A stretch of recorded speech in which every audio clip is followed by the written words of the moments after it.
태양계 경계 너머 햇빛이 이제 먼 기억에 불과한 우주의 가장 오래되고 어두운 곳에서 인간이 만든 인공물이 고독한 여정을 계속합니다. 1977년 관측하고 기록하고 뒤돌아보지 않고 나아가는 명확한 목적을 가지고 발사되었습니다. 그 이름은 바로 보이저 2호입니다. 수십 년 동안 이 우주선은 태양계의 경계를 넘어 태양권을 횡단하고 성간 우주로 진출하며 인류에게 가장 먼 곳까지 도달하는 메신저가 되었습니다. 지구가 변화하는 동안 이 우주선은 침묵의 사명, 즉 듣는 임무를 계속했습니다. 그리고 갑자기 그는 말했습니다. 그는 기술 보고서를 통해서도 태양 복사선이나 플라스마 데이터를 보내는 방식으로도 일을 행하지 않았지만 아무도 예상하지 못했던 것, 즉 체계적이고 의도적이며 당혹스러운 신호를 통해 일을 행했습니다. 처음에 엔지니어들은 그것이 배경소음이라고 생각했습니다. 하지만 그 정적 속에서 우연으로 돌릴 수 없는 정확하고 리듬감 있는 맥박이 반복되었습니다. 전문가들이 데이터를 더 자세히 분석했을 때 그들은 불안한 사실을 발견했습니다. 그 패턴은 자연스럽지 않았습니다. 지적인 것이었습니다. 그리고 지구에서 비롯된 것이 아니었습니다. 데이터는 보이저 2호 근처에서 움직이는 현상을 나타냈습니다. 그것은 궤도를 돌거나 맴도는 것이 아니라 그것을 따라가는 것처럼 보였습니다. 그 순간 낡은 탐사선은 단순한 과학 장비를 벗어나 불편한 진실을 비추는 거울이 되었습니다. 우리는 어둠 속의 혼자가 아닙니다. 구식 기술임에도 불구하고 보이저호의 센서는 여전히 매우 민감합니다. 이 센서는 심우주의 플라즈마 파동과 자기장의 미세한 교란도 감지하도록 설계되었습니다. 그러나 최근 전송에서 이상 현상이 발견되었습니다. 저주파 신호가 11.2초마다 반복된 것입니다. 그건 우주 소음이 아니에요. 시계 소리예요. 처음에는 간섭으로 인한 소프트웨어 결함이 의심되었지만 이전 기록에 따르면 몇 주 전에도 동일한 펄스가 감지되지 않은 채 발생했음이 드러났습니다. 새로운 AI 지원 분석 도구 덕분에 신호가 지속될 뿐만 아니라 더욱 강해지고 있다는 사실이 밝혀졌습니다. 더 심각한 것은 그 신호가 탐사선 외부에서 발생했다는 것입니다. 더욱 당혹스러운 것은 그 구성이었다. 펄스에는 우주에서 가장 흔한 원소인 수소의 공명을 역전시키는 스펙트럼 신호가 포함되어 있었다. 불가능한 역전이었다. 어떤 이들은 이를 우주적 이상현상으로, 또 어떤 이들은 의도적인 행위로 여겼다. 무엇이든 간에 우주의 침묵은 수학을 통해 소통하는 듯한 무언가에 의해 깨졌다. 삼각 측량 분석 결과 그 근원은 고정되어 있지 않았습니다. 마치 보이저 2호를 지켜보는 듯 보이저 2호와 평행한 궤적을 따라 움직이고 있었습니다. 그 움직임은 알려진 모든 물리 법칙을 거스르는 것이었습니다. 마치 중력의 영향을 받지 않는 듯 정밀하게 가속과 감속을 반복했습니다. 컴퓨터 모델은 반복적으로 실패했습니다. 그것은 움직이지 않았습니다. 경로를 수정하고 있었습니다. 마치 진공 상태의 우주가 우주의 메아리 방이 된 것처럼 탐사선의 송신에 반응하여 수정된 신호를 다시 보냈습니다. 과학계는 분열되었다. 잃어버린 인공위성일까? 사라진 문명의 유물일까? 숨겨진 관측 시스템일까? 답이 무엇이든 그 존재는 수십 년 동안 조용히 기다려왔다. 그리고 보이저의 메시지 속 무언가가 그들의 관심을 끌었다. 언어학자들과 디지털 언어 이론가들이 이 전송을 조사했을 때 그들은 더 큰 미스터리를 발견했습니다. 잊은 데이터 속에는 탐사선의 원래 코드에 속하지 않는 시퀀스들이 숨겨져 있었습니다. 이 시퀀스들을 그래픽으로 표현하자 대칭적인 도형, 나선, 프랙탈이 나타났습니다. 수메르 문자부터 나스카 지상화에 이르기까지 지구의 고대 상징들을 연상시키는 형태들이었습니다. 그건 단순한 데이터가 아니었습니다. 전파 속에 숨겨진 신호이자 그래프였습니다.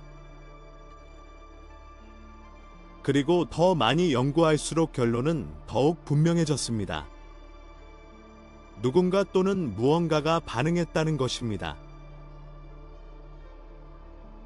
메시지의 구조는 무작위적이지 않았습니다. 오히려 지적인 사고가 전자기파 패턴을 사용하여 시각적 개념을 부호화하는 방식과 매우 흡사하여 불안한 일관성을 보였습니다.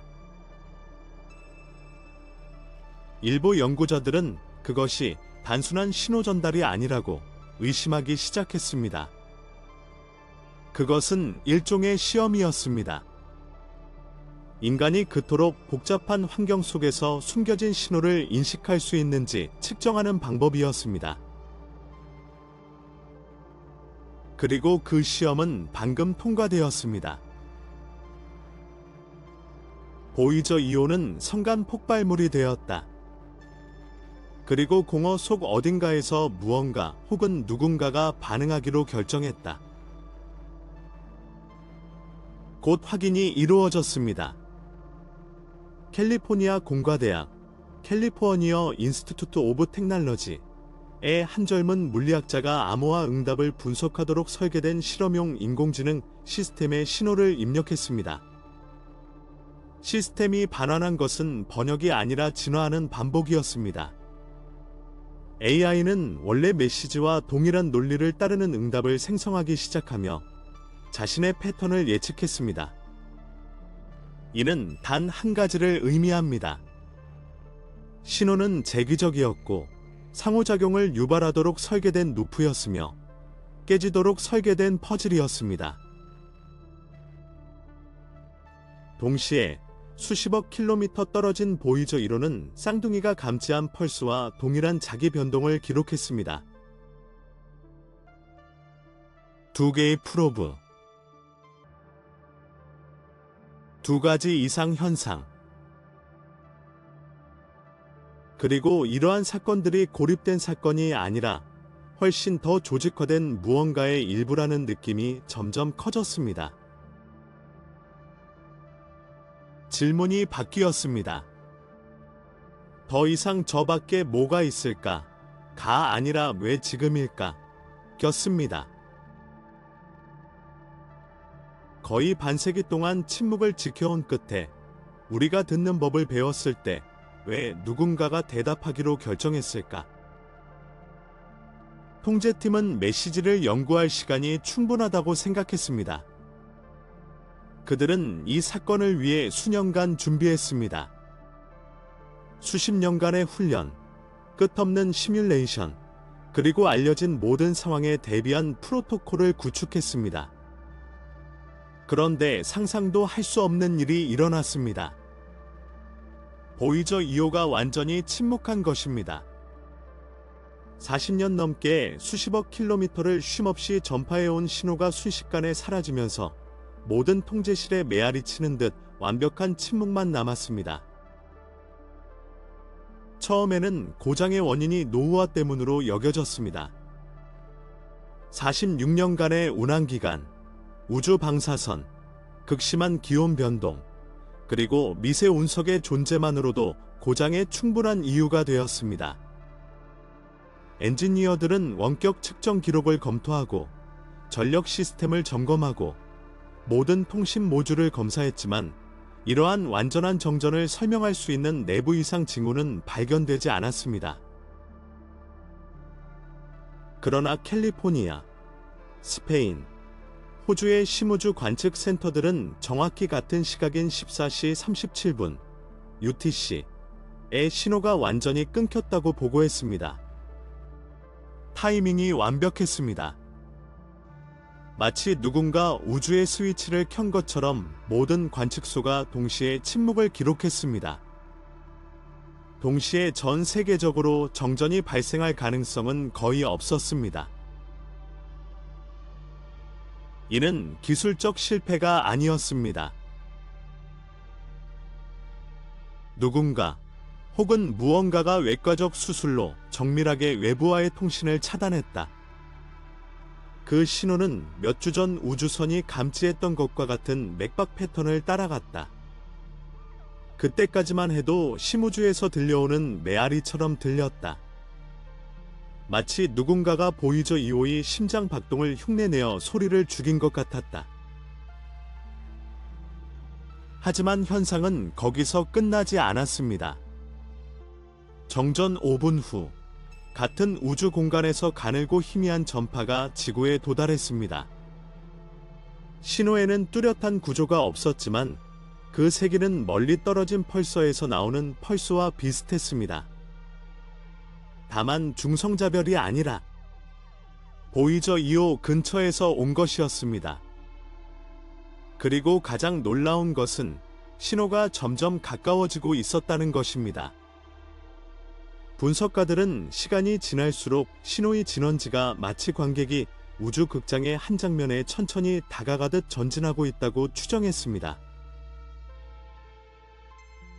제트 추진연구소 JBEL에 유출된 기밀 보고서는 더욱 충격적인 데이터를 드러냈습니다. 미지의 물체가 지구의 심우주 네트워크에서 보낸 펄스에 반응하여 경로를 변경하기 시작했다는 것입니다. 지구가 명령을 내릴 때마다, 인류가 가장 멀리 떨어진 탐사선과 통신을 시도할 때마다 그 물체는 마치 사냥꾼이 먹이를 추적하듯 의도적으로 궤적을 변경했습니다. 결론은 참혹했습니다. 단순히 우리의 말을 듣는 것이 아니었습니다. 우리를 연구하는 것이었습니다. 우리의 전달 언어를 배우고 우리가 어떻게 소통하고 어떻게 추적하고 우주를 이해하려고 노력하는지 관찰하고 우리의 모든 행동에 우주의 행동을 적응시키는 것이었습니다. 보내진 모든 신호는 자신도 모르게 성간 어둠 속에 떠다니는 존재, 혹은 실체에게 무언가를 전수하는 교사였습니다. 그리고 그 궤적은 더 이상 무작위가 아니었습니다. 아니, 이제 그것은 명확하고 정확하게 계산된 경로를 따라갔습니다. 보이저 2호를 향해 곧장 향하는 것이 아니라 태양계를 향해 가고 있었습니다. 분석가들은 그것에 코드명을 붙였습니다. 에코랜턴, 메아리 신호기. 마치 빛과 그림자, 전파와 침묵 사이를 오가며 우리의 신호를 가이드로 삼는 존재처럼 행동했기 때문입니다. 우리가 보내는 모든 펄스는 그 움직임을 안내하는 신호기가 되었습니다. 모든 통신 시도는 이 미지의 존재가 해독할 수 있는 지도로 바뀌었습니다. 연구가 진행되면서 더 나이 많은 과학자들 사이에서 한 가지 생각이 떠올랐습니다. 보이저 2호의 신호는 우리가 무언가를 찾도록 이끄는 실이 아니라 오히려 무언가가 우리를 찾도록 이끄는 길목이었다는 것입니다. 전송된 모든 숫자, 모든 비트는 누군가 지켜보고 있다는 사실도 모른 채 우리가 만들어낸 언어의 일부였습니다. 그 신비한 물체가 태양권, 태양풍과 성간 물질을 분리하는 보이지 않는 거품에 접근했을 때 전례 없는 일이 일어났습니다. 태양에서 끊임없이 흘러나오는 대전된 입자의 흐름인 태양풍 자체가 이상하게 휘어진 것입니다. 나사의 아이벅스 탐사선과 유럽